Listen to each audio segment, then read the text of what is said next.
하나님께서 저와 여러분에게 주시는 말씀은 미가 5장 2절로 4절 말씀으로 하나님은 메시아가 오신 목적을 바로 알라 하십니다. 메시아가 오신 목적을 바로 알라 하십니다. 이러한 제목으로 하나님 말씀을 선포합니다. 지난 한 주간 동안도 평안하게 잘 지내셨는지요? 우리는 앞뒤 옆 뒤까지 해서 한번 인사를 나누겠습니다. 잘 오셨습니다. 잘 될 겁니다. 잘 되고 있습니다. 예, 더 잘 될 겁니다. 아멘. 온 세상 사람들이 다 함께 기뻐하는 축제의 날은 바로 성탄절 날입니다. 그러나 세상 사람들은 왜 축하하고 기뻐해야 하는지를 모르고 좋아하고 있지만 우리 그리스도인들은 그 이유를 정확하게 알아야 될 줄로 믿습니다. 창조주 하나님이 피조물 인간을 몸을 입으시고 이 세상을 찾아오신 날이고 역사를 초월해서 계시던 하나님이 세상 역사의 그 시공 속으로 찾아오신 날이 성탄절 날입니다. 성탄절은 너무 크고 위대한 날이기 때문에 하늘에는 이상한 별이 나타나 이상한 빛을 발했고 이 별은 본 먼 나라 동방 사람들은 산을 넘고 사막을 지나서 귀한 예물을 황금과 유황과 몰약을 들고 찾아와서 경배를 드리고 하늘에는 허다한 천군과 천사들이 나타났습니다. 메시아의 탄생은 구약 성경에서 오래전에 예언된 말씀으로 성취된 말씀이 메시아입니다. 창세기 3장 15절 말씀에 내가 같이 읽습니다. 내가 너로 여자와 원수되게 하고 내 후손도 여자의 후손과 원수가 되게 하리니 여자의 후손은 내 머리를 상하게 할 것이요 너는 그의 발꿈치를 상하게 할 것이니라 하시고 벌써 이미 예언이 되어 있었습니다. 이 한 절 속에 여자는 혹은 여자의 후손이란 말은 이 세 번이나 반복해서 나오는데 세상 모든 사람은 모두 남자의 후손입니다. 남자 없이 태어난 사람이 역사 이래 한 사람도 없기 때문에 그렇습니다. 오직 예수님만이 여자의 후손으로 오셨음을 믿으시길 바랍니다. 즉 동정녀 마리아에게 성령으로 잉태되어 세상에 오셨습니다. 그 이유는 아담 이래의 모든 사람은 범죄하여 원죄와 자범죄로 더러워진 피를 가지고 있기 때문에 속죄의 피를 흘려 인간을 구원할 수 없기 때문에 그렇습니다. 그러므로 이사야서 7장 14절 말씀에 이사야서 7장 14절입니다. 없나요? 내가 읽어드리겠습니다. 보라, 처녀가 잉태하여 아들을 낳으리니 그 이름을 임마누엘이라 하리라. 이렇게 예언을 하셨습니다. 피 흘림 없이 즉 죄사함이 없느니라라고 하셨기 때문에 하나님의 아들이 동정녀의 몸을 빌려서 성령으로 잉태되어 오실 수밖에 없었던 것입니다. 오늘 본문에 미가서 5장 2절 말씀에 같이 봅니다. 베들레헴 에브라다야 너는 유다 족속 중에 작을지라도 이스라엘 다스릴 자가 내게로 나올 것이라. 그의 근본은 상고의 영혼에 있느니라. 메시아 탄생에 관한 예언의 말씀인데 이 미가서의 예언은 이사야와 동시대의 사람 미가에 의해서 예언이 된 말씀입니다. 미가는 이사야와 동시대의 사람이거든요. 이사야는 대도시의 선지자였고 미가는 시골의 선지자다 이렇게 보시면 됩니다. 메시아라는 말은 그리스도라는 말과 같은 것인데, 메시아라는 말은 히브리 말이고 그리스도는 바로 헬라의 말입니다. 그 뜻을 보면은 기름 부은 자. 옛날에는 제사장에게 기름을 부었습니다. 왕에게 기름을 부었습니다. 선지자에게 기름을 부었습니다. 예수님을 메시아 혹은 그리스도라고 하는 이유는 예수님은 자기 몸으로 영원한 속죄의 제사를 드릴 영원한 제사장이시며 만왕의 왕이 되시고 하늘나라의 비밀을 말씀하신 영원 선지자이기 때문에 메시아 혹은 그리스도라 이렇게 말씀을 했습니다. 메시아 예수님은 빌립보서 2장에서 있는 말씀대로 근본 하나님의 본체이시며 하나님과 동등되신 분이다 이렇게 말씀합니다.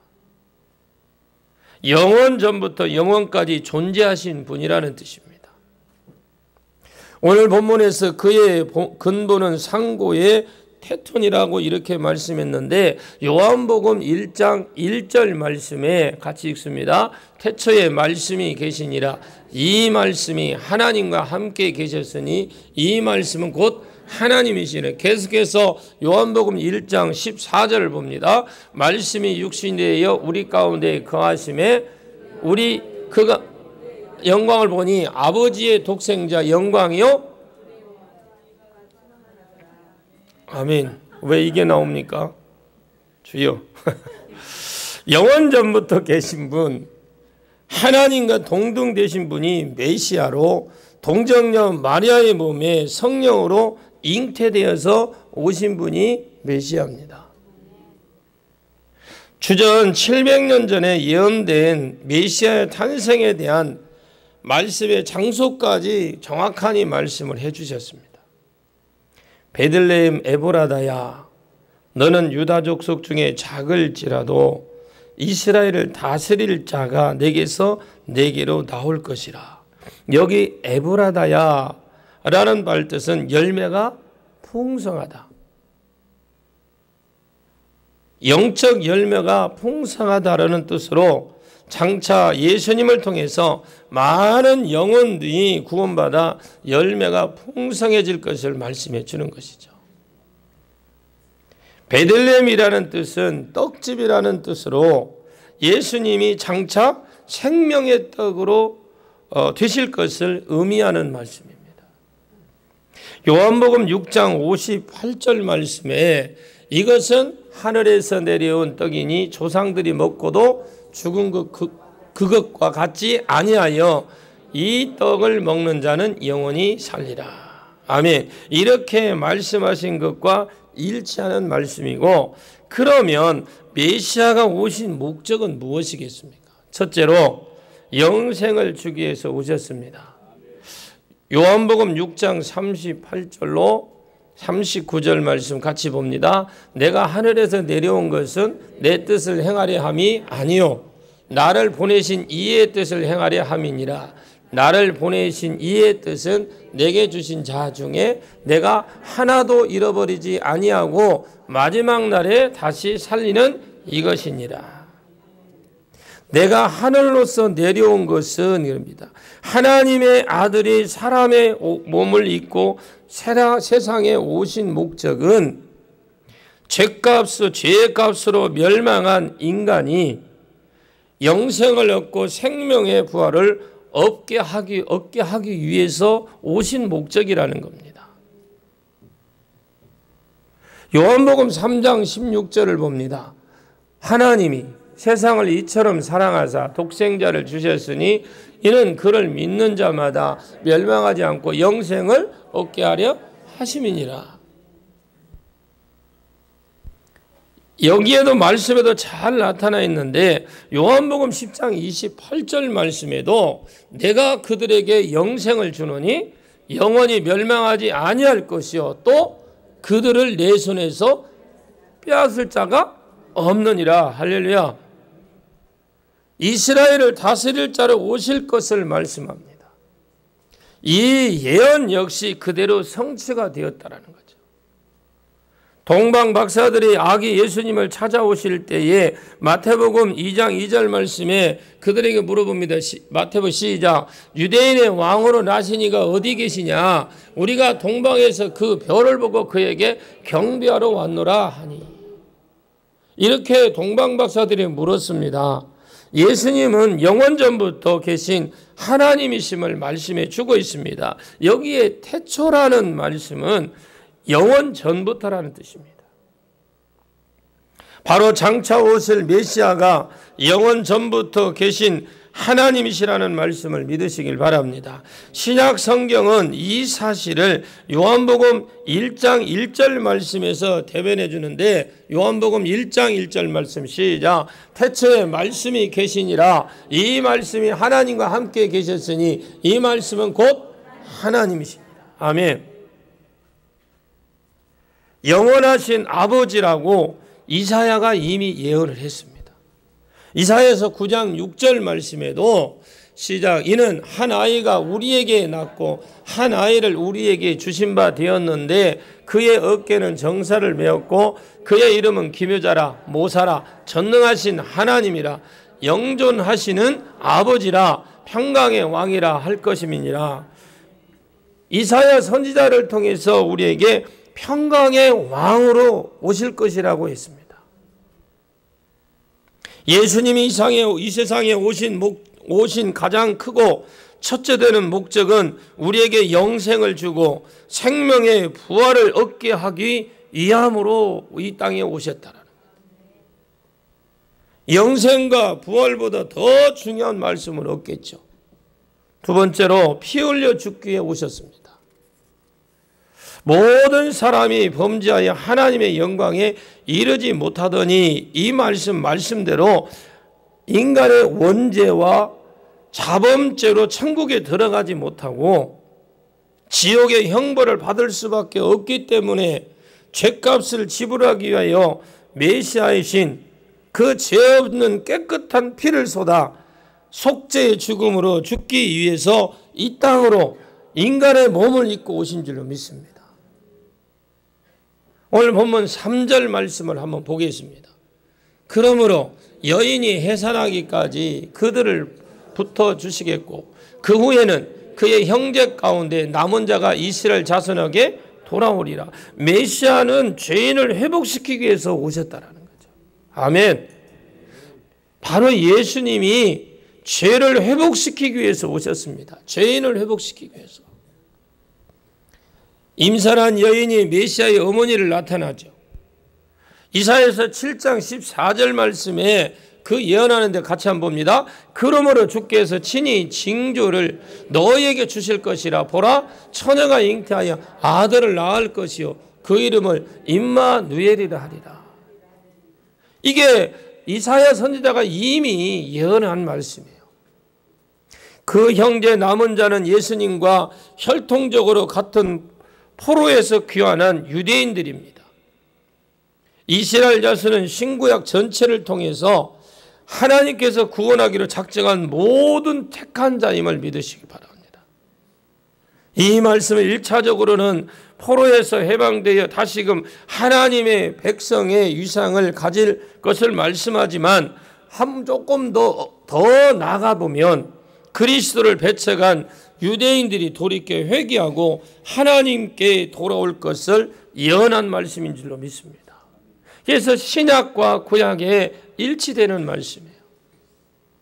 인류의 죄의 문제는 오직 예수 그리스도를 통해서만 해결될 수 있음을 믿으시길 바랍니다. 히브리서 9장 22절 말씀에 히브리서 9장 22절입니다.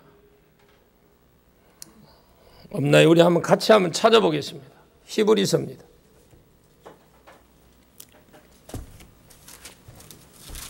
히브리서 9장 22절 말씀을 같이 한번 봅니다. 율법을 따라 거의 모든 물건이 피로서 정결하게 되나니 피 흘림이 없은즉 사함이 없느니라. 아멘. 계속해서 우리가 보면 피 흘림 없이는 즉 사함이 없느니라 이렇게 말씀합니다. 레위기서 17장 11절 말씀을 봅니다. 육체의 생명은 피에 있음이라 내가 이 피를 너희에게 주어 제단에 뿌려 너희 생명을 위하여 속죄하게 하였나니 생명의 피에 있으므로 피가 죄를 속하느니라. 계속해서 마가복음을 봅니다. 마가복음 10장 45절이요.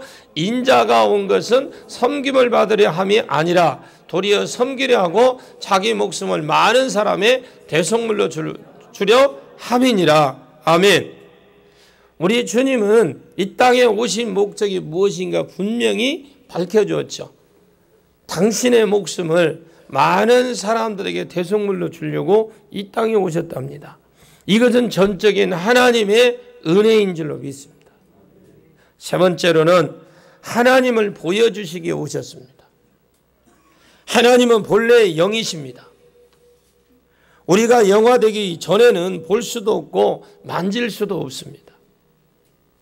공기나 전파를 볼 수 없는 것이나 마찬가지처럼 우리가 핸드폰을 해도 우리가 그 가고 오고 하는 것을 모르지만 이미 우리가 다 전파가 연결되는 것처럼, 그래서 메시아가 온 것은 보이지 않는 하나님을 보이는 하나님으로 오신 것을 우리에게 말씀해 주고 있습니다.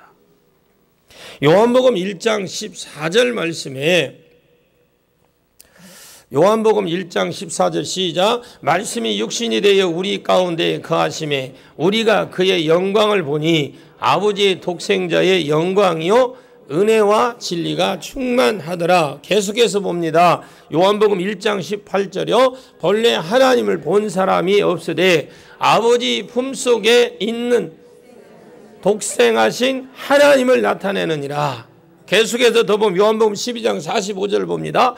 나를 보는 자는 나를 보내신 이를 보는 것이니라. 아멘. 어느 날 제자의 빌립이 하나님을 좀 보여주었으면 좋겠다고 그렇게 말씀하니까 예수님께서 말씀하실 때에 요한복음 14장 9절 말씀처럼 한번 봅니다. 요한복음 14장 9절 시작. 예수께서 이르시되 빌립아 내가 이렇게 오래 너희와 함께 있으되 내가 나를 알지 못하느냐. 나를 본 자는 아버지를 보았거늘 어찌하여 아버지를 보이라 하느냐. 그러므로 메시아가 오신 것은 하나님이 어떤 분이신지를 보여주시기 위해서 오신 분이세요.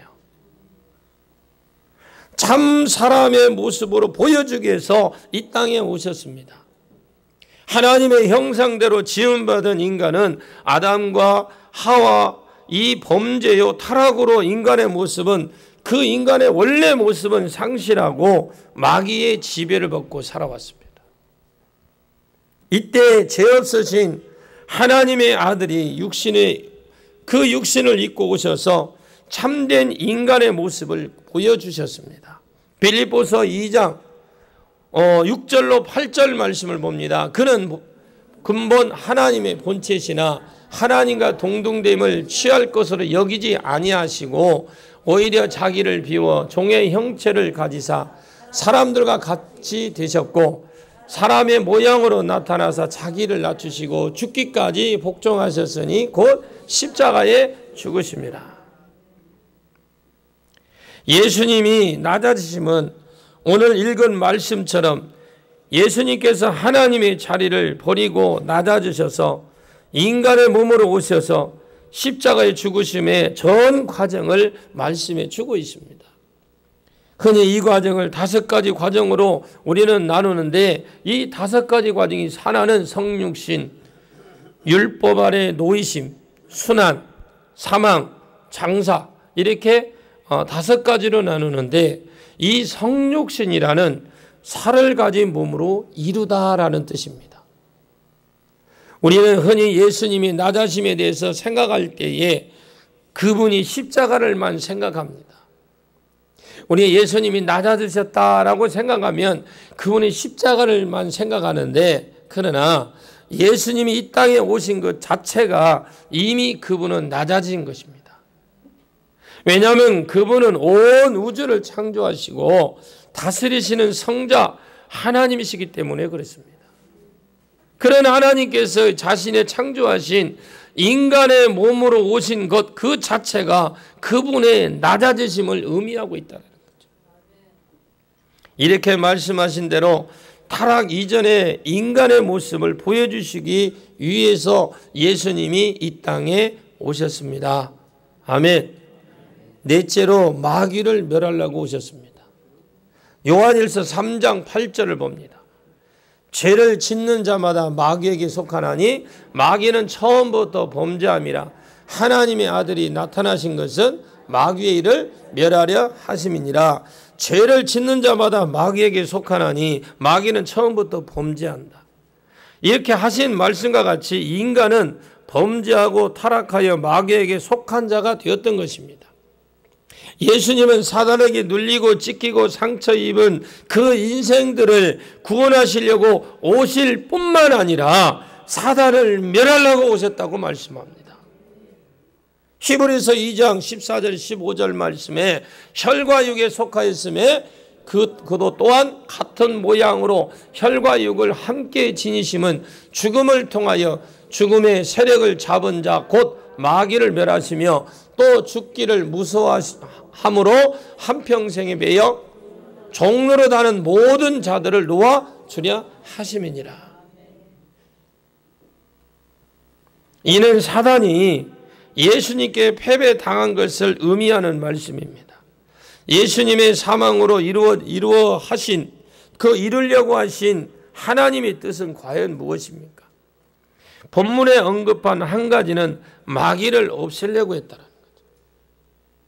이는 마귀라는 존재가 소멸한다는 뜻이 그 뜻으로 뜻일 수는 없습니다. 여기 보면 마귀라는 존재가 소멸한다는 뜻일 수는 없습니다. 마귀는요, 영원히 소멸하지 않고 세세의 밤낮으로 괴로움을 받을 것이다 그랬죠? 요한계시록 20장 10절인가요? 시작. 또 그들을 미혹하는 마귀가 불과 유황불을 못에 던지니 거기는 그 짐승과 거짓 선지자도 있어 세세토록 밤낮 괴로움을 받으리라. 여러분, 마귀는 완전히 소멸하는 것이 아닙니다. 그래서 우리가 사역을 할 때 대부분에 보면 완전히 소멸될 전에 그것은 우리 마음대로 소멸되는 것이 아니라는 것입니다. 성경에 보면 그들은 무저갱으로 들어가서 밤낮 세세토록 죽지도 못하고 괴로움을 받으리라 그랬습니다. 마귀를 없앤다는 것은 그리스도께서 건설하신 은혜로 마귀를 제거하신다는 뜻입니다. 요한일서 3장 8절 말씀을 봅니다. 죄를 짓는 자마다 마귀에게 속하나니 마귀는 처음부터 범죄함이라. 하나님의 아들이 나타나신 것은 마귀의 일을 멸하려 하심이니라. 계속해서 요한복음 16장 11절 말씀에 심판에 대하여 함은 이 세상의 임금이 심판을 받음이라. 여기 말씀을 해주고 있는데 이것은 성령이 임하시면 빌라도의 심판이 세상의 임금 사단에 의한 잘못된 심판이었음을 드러내고 책망하시리라는 말씀이에요. 여러분, 나라와 민족을 위해서, 국가 안보를 위해서, 경제를 위해서, 국방을 위해서 여러분 기도하시길 바랍니다. 여러분 스스로 판단하지 마시고 하나님이 주관하시고 그 역사를 주관하시는 하나님께 여러분 기도하시길 바랍니다. 그런데 참 놀라운 것은 기적 중에 기적은 뭐냐? 이 시국이 이렇게 어려워도 기도하는 사람이 없어. 기도하는 사람이 적어요. 기도하는 사람. 여러분, 나라 일은 서러움 일을 겪어본 사람들은 새벽마다 그렇게 힘이 들어도 가서 꾸벅꾸벅 졸아도 가서 기도하고 왔어요. 우리는 그 기도가 있었기 때문에 우리는 평안히 신앙생활을 할 수 있다는 거죠. 여러분, 기도는 때가 있습니다. 할 때가 있다는 거죠. 우리는 먼저 나라와 민족을 위해서, 국가 안보를 위해서, 경제를 위해서, 국방을 위해서 여러분 철저히 기도하십시오. 아멘. 그런데 빈자리가 너무 많아요. 언제 기도하려는가 모르겠어요. 나부터 기도하십시오. 예수님은 창세기에 예언된 대로 뱀 사단의 머리를 상하게 하신 자입니다. 창세기 3장 15절 말씀에. 그리고 마귀의 일을 멸하시려고 오셨다고 그랬습니다. 요한일서 3장 8절 말씀하셨고, 세상 임금 사단을 쫓아낼 자의심을 드러내 주신다고 요한복음 12장 31절의 말씀 거듭 말씀해 주셨고, 성령님께서 인간들에게 각각 사후에 그들이 하나님의 심판에 대해 심판대 앞에서 어떻게 설 것을 가르쳐 주시는데, 그 말씀이 히브리서 9장 27절 말씀 같이 봅니다. 한 번 죽는 것은 사람에게 정하신 것이요 그 후에는 심판이 있으리니. 여러분, 인간은 누구나 다 죽습니다. 죽게 되면 우리는 하나님 심판대 앞에 서요. 믿는 자에게는 뭐예요? 의의 심판이 있겠죠. 믿지 않는 자에게는 어떻게 합니까? 지옥에 갈 수밖에 없어요. 그때의 불신자들은 영벌에 처해지고 둘째 사망에 처하게 될 것입니다. 우리 모두 전도에서 불신자들을 둘째 사망의 곳 불못에서 건져낼 수 있는, 우리는 그런 일을 해야 된다는 거죠. 말씀은 사단이 심판을 받고 쫓겨난다고 말씀입니다. 메시아가 오신 마귀를 멸하기 위해서 오셨다고 합니다. 여러분, 예수 그리스도 이름은 능력이 있습니다. 그리고 마귀를 멸할 수 있는 능력이 있습니다. 여러분, 나가서 다 멸하십시오. 그리고 한 영혼이라도 더 우리는 그 영원한 불못에 못 들어가게 막아야 됩니다. 막아서 주님 앞으로 인도해야 됩니다. 다섯째는 임마누엘 되시기 위해서 오셨습니다. 마태복음 1장 21절로 23절을 봅니다. 아들 낳으리니 그 이름을 예수라 하라. 이는 그가 자기 백성을 그의 죄에서 구원할 자이심을 이라 하시니라. 이 모든 일이 된 것은 주께서 선지자로 하신 말씀을 이루려 하심이니 이르시되, 보라, 처녀가 잉태하여 아들을 낳을 것이요 그의 이름을 임마누엘이라 하리라 하셨으니, 이를 번역한즉 하나님이 우리와 함께 계시다 함이라. 여기 임마누엘이란 하나님이 우리와 함께 계시다는 뜻입니다. 천사가 나타나 예수님의 탄생을 예고할 때에 보라, 처녀가 잉태하여 아들을 낳을 것이요 그 이름을 임마누엘이라 하라 그랬습니다. 이렇게 천사가 나타나서 가르쳐 주었어요. 인간이 범죄에 멀리 떠났던 하나님이 다시 인간에게 찾아오셔서 우리와 함께 계시기 위해서 오신 분이 예수님이세요. 우리 하나님께서 우리와 함께 하시지만 영으로 존재하시기 때문에 우리는 눈으로 볼 수 없어요. 그래서 하나님께서 우리와 함께 하심을 보여주시기 위해서 친히 육신의 몸을 입고 구원자로 오신 분이 바로 예수 그리스도이시기 때문에 그분을 임마누엘이라고 하시는 거죠. 함께 계시는 거예요. 구원자로 오신 예수님이 곧 하나님이심을 가르쳐주기 위해서 임마누엘이라는 또 다른 이름을 주신 것인 줄로 믿습니다. 하나님이 인간을 가까이 찾아오신 그 과정을 보게 되면 처음에는 어디서 찾아오셨냐? 산꼭대기에서 찾아오셨어요. 그곳이 출애굽기 19장 18절로 19절을 봅니다. 시내산에서 연기가 자욱하니 여호와께서 불 가운데서 거기 강림하심이라. 그 연기가 옹기가마 연기같이 떠오르고 온 산이 크게 진동하며 나팔 소리가 점점 커질 때에 모세가 말한즉 하나님의 음성으로 대답하시더라. 하나님 맨 처음 오실 때 산꼭대기로 오셨어요. 그 다음에 평지의 성막까지 이제 내려오셨어요. 어디냐면 출애굽기 40장 30